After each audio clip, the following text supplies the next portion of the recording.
नमस्कार साथियों, आप सभी का स्वागत है आपके अपने YouTube चैनल डेली जी के मास्टर पर। आज है 26 अगस्त और 26 अगस्त से जितने भी करंट अफेयर्स के क्वेश्चन अपडेट हुए हैं वो लेकर के आए हैं। आज के करंट अफेयर्स अपडेट हुए हैं, most important current affairs update हुए हैं 15। इन सभी को आज कवर करेंगे। सारे इम्पोर्टेंट है, महत्वपूर्ण है और एग्जाम की दृष्टि से ट्रेंडिंग भी है। कोई से भी एग्जाम्स की तैयारी कर रहे हो ना, तो उनमें करंट अफेयर्स के क्वेश्चन जरूर पूछे जाते हैं।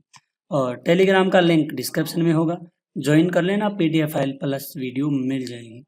अब 20 मिनट की क्लास आपको 10 मिनट में मिलेगी, वो भी सभी प्रतियोगी परीक्षाओं के लिए। चलिए साथियों, आगे बढ़ते हैं। ज़्यादा टाइम खर्च नहीं करने वाले, क्योंकि ज़्यादा बड़ी क्लास टाइम फालतू में खर्च करना खराब होता है, लेकिन पढ़ाने के हिसाब से खर्च हो जाए, कोई दिक्कत नहीं है। क्वेश्चन है, किस भारतीय राज्य ने हाल ही में एआई फॉर गवर्नेंस पहल शुरू की है? Which Indian state recently launch the AI for governance initiative?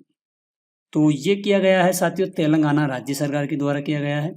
ये प्रशासनिक कार्यों में पारदर्शिता और दक्षता बढ़ाने के लिए यह पहल शुरू की गई है।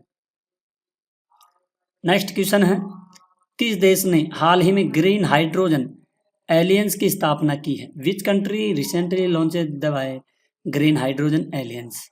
तो ये किया गया है, भारत सरकार के द्वारा किया गया है। भारत ने स्वच्छ ऊर्जा साझेदारी हेतु इस अलायंस का शुभारंभ किया गया है। ठीक है, ये वेरी वेरी इंपॉर्टेंट क्वेश्चन है एग्जाम की दृष्टि से, आप इसको भी नोट कर सकते हैं। अगला क्वेश्चन है, भारत का कौन सा बायोस्फीयर रिजर्व यूनेस्को सूची में शामिल हुआ है? तो ये यूनेस्को सूची में साथियों ये शामिल हुआ है कच्छ का रण। कच्छ का रण शामिल हुआ है।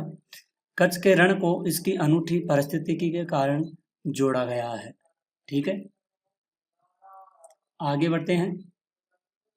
हाल ही में किसे 2025 पुरस्कार अवार्ड फॉर लिटरेचर मिला है?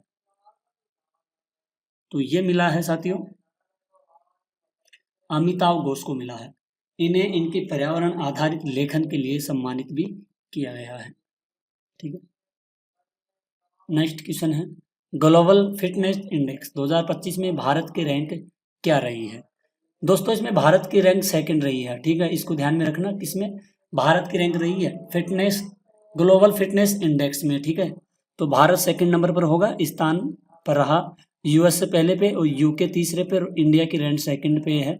ठीक है, यूएसए फर्स्ट, यूके थर्ड। ठीक है, और साथियों आपको बता दूं मैं, जो बैकग्राउंड से आवाज़ आ रही है, पास में हनुमान जी का मंदिर है, तो वहाँ पे रामायण पाठ चल रहे हैं, तो इसलिए आप लोग जो भी वॉइस आ रही है इसको इग्नोर कीजिए। ठीक है, आइए अगले क्वेश्चन की ओर बढ़ते हैं। खोलने की घोषणा की है। ठीक है, तो साथियों ये क्वेश्चन थोड़ा अधूरा रह गया है, इसको आप स्किप कीजिए। मतलब आईओसी ने 2028 यूथ ओलंपिक्स के लिए मुंबई को चुना है। ठीक है, नेक्स्ट क्वेश्चन है, किस संगठन ने क्लाइमेट ट्रैकिंग रिपोर्ट 2025 जारी की है? तो ये जारी की गई है यूएनईपी के द्वारा। रिपोर्ट में बताया गया है कि 2025 में ग्रीन हाउस उत्सर्जन रिकॉर्ड स्तर पर है। ठीक है, अगला क्वेश्चन है, विश्व एथलेटिक चैंपियनशिप 2025 कहाँ पे शुरू हुआ? तो साथियों ये शुरू हुआ है नैरोबी।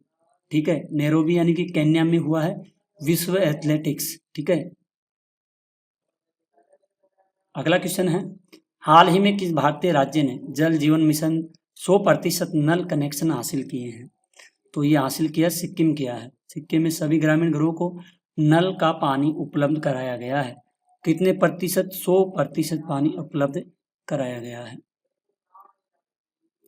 अगला क्वेश्चन है, भारत बांग्लादेश सीमा वार्ता किस स्तर पर हो रही है? तो ये हो रही है डीजी स्तर पर हो रही है। भारत के और बांग्लादेश के बीच में एक वार्ता हो रही है, वो वार्ता डीजी स्तर पर हो रही है। डीजी स्तर की बैठक 25 से 28 अगस्त तक ढाका में होगी। ठीक है, ढाका यानी कि ये बांग्लादेश में आयोजित हो रही है, ये ध्यान में रखना आप लोग।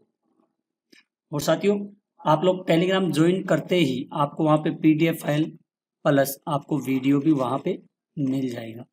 भारत ने अमेरिका के लिए किस सेवा को 25 अगस्त से निलंबित किया है? तो ये डाक सेवाएं, अमेरिका के लिए डाक सेवाएं 25 अगस्त तक निलंबित कर दी गई है। नए अमेरिकी कस्टम नियमों के कारण डाक सेवाएं रोकी गई है। अगला क्वेश्चन है, SI आज किस परीक्षा का परिणाम घोषित करेगा? तो साथियों ये घोषित करेगा CS एग्जीक्यूटिव व प्रोफेशनल के लिए यह नतीजे घोषित करेगा। ठीक है। क्वेश्चन है, गृह मंत्री अमित शाह भारत के संसद व विधानसभाओं में किस पर बल दिया है? इन्होंने बल दिया है, किस पर दिया है? सार्थक बहस। शाह ने संस्थागत गतिरोध से बचने हेतु सार्थक बहस की आवश्यकता बताई है। इलवेल्फ 2025 में विदेश मंत्री एस जयशंकर ने किस पर जोर दिया है? तो इन्होंने जोर दिया था आर्थिक विविधीकरण के लिए जोर दिया। उन्होंने केवल भारत को केवल एक बाजार पर निर्भर नहीं रहना चाहिए। इस पर एस जयशंकर है भारत के विदेश मंत्री, इन्होंने इस पर जोर दिया है। भारत और चीन ने किस पारंपरिक व्यापार मार्ग को फिर से खोलने पर सहमति जताई है? तो सहमति हुई है सिपकिल्ला। तो सिपकिल्ला दर्रा है भारत और चीन के बीच में है। तो इस मार्ग को व्यापार के लिए, किसके लिए? व्यापार के लिए खोलने के लिए वापिस सहमति जताई है। यह पास हिमाचल प्रदेश में है, जिसे खोलने पर दोनों देशों ने सहमति दी ताकि व्यापार और पर्यटन बढ़ सके वापिस। ठीक है। अच्छा, आपको बता दें कि 25 अगस्त को राष्ट्रीय क्या मनाया जाता है? 25 अगस्त को राष्ट्रीय नायक दिवस मनाया जाता है 25 अगस्त को। ठीक है। 25 अगस्त को ये मनाया जाता है, आप ध्यान में रखना। भारत ने पाकिस्तान के साथ द्विपक्षीय खेल प्रतियोगिता पर प्रतिबंध लगाया है। ठीक है, भारत ने लगाया पाकिस्तान पर। ठीक है। भारतीय रेलवे 2025 के त्योहारी सीजन में 380 गणपति स्पेशल ट्रेनें चलाएगी। मतलब जो गणेश जी का जो मेला आ रहा है अभी, गणेश चतुर्थी, इस पर रेलवे ने 380 नई ट्रेनें चलाई स्पेशल। सुजलॉन ने 2030 तक सभी संयंत्रों को 100% नवीकरणीय ऊर्जा से चलाने का संकल्प भी लिया है। ठीक है। और ग्राम विकास पर राष्ट्रीय चिंतन शिविर उदयपुर में 4 से 5 सितंबर होगा। 9 सितंबर 2025 को राष्ट्रपति चुनाव हेतु मतदान व मतगणना भी होगी। 9 सितंबर को ध्यान में रखना, भारत के लिए बताया गया है। भारत नवीकरणीय ऊर्जा क्षमता में 4th तथा सौर ऊर्जा में 3rd स्थान पर आया है भारत। ठीक है। पीएम उज्ज्वला योजना के तहत जुलाई 2025 तक 10 करोड़ LPG कनेक्शन दिए गए हैं। अब जुलाई की बात की जा रही है, जो जुलाई निकल गई ना, जुलाई तक कनेक्शन दिए गए थे। कितने? 10 करोड़ कनेक्शन दिए गए थे पीएम उज्ज्वला योजना के। ठीक है। पश्चिम बंगाल सरकार ने प्रवासी श्रमिकों हेतु श्रमश्री योजना शुरू की है। असम के तिनसुकिया में समन्वय शक्ति 2025 का अभ्यास का शुभारंभ किया गया है। ठीक है। ईरान ने 2 दिवसीय मिसाइल अभ्यास सस्टेनेबल पावर 1404 शुरू किया है। 57वीं युवा संसद प्रतियोगिता का पुरस्कार समारोह नई दिल्ली में दिया गया है। साथियों, इसरो ने नेशनल स्पेस कॉन्फ्रेंस 2.0 की मेजबानी नई दिल्ली में की है। इसको आप लोग जरूर ध्यान में रखना। तो साथियों, आज के टॉप क्वेश्चन आपके हो चुके हैं। पूरे 15 क्वेश्चन सारे इंपॉर्टेंट है, महत्वपूर्ण है। डेली करंट अफेयर्स के लिए आप लोग हमारे चैनल से जुड़ सकते हैं, जो आपको लिंक दिया होगा टेलीग्राम का, और चैनल का भी लिंक होगा। और वैसे तो आप लोग डेली जीके मास्टर के नाम से सर्च कर सकते हो, आपको चैनल मिल जाएगा। ठीक है। तो आज की क्लास को यही खत्म करते हैं, मिलते हैं अगली क्लास में। तब तक के लिए धन्यवाद। जय हिंद, जय भारत।